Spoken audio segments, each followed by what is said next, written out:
mint, cucumber, lime, tequila cocktails. This is one of my most refreshing cocktails. The ingredients are as follows: any tequila or hard liquor you want, simple syrup, fresh mint that you shred, not chop, shred, and shredding lets the aromas come out, salt, limes, and cucumber, okay?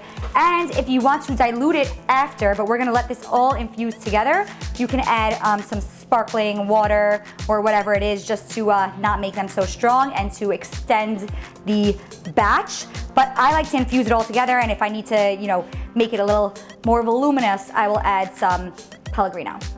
Start by juicing all your limes. I'd say figure half a lime per cocktail that you'd like. So if you want to serve 10 cocktails, that's 5 limes. I have a lot of guests, I have 19 guests, so I'm gonna make a big batch. First, you chop all your limes in half, you juice them with a lemon juicer because you don't want to get pits. Then you're going to chop your cucumbers. I like to use mini cucumbers. I slice them into quarter sticks, which you'll see me demonstrate. You're gonna rinse your mint, take it off of the stem, shred it. You're gonna put it into your pitcher. You're then going to pour, I'd say, about, depends again how many, but I like light on the sugar, a third of the simple syrup.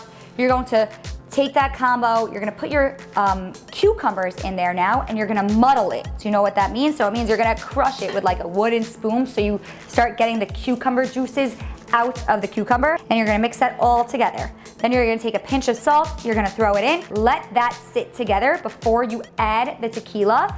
Let that sit for about 10 minutes, then add the tequila, put it in your fridge, let it sit for hours, honestly. Let that get as infused as possible for the most, flavor. And these drinks, especially if you don't dilute them with Pellegrino, are especially delicious and especially strong. Don't let the deliciousness fool how intense these drinks are. So if you're gonna have more than one, honestly, do not drive.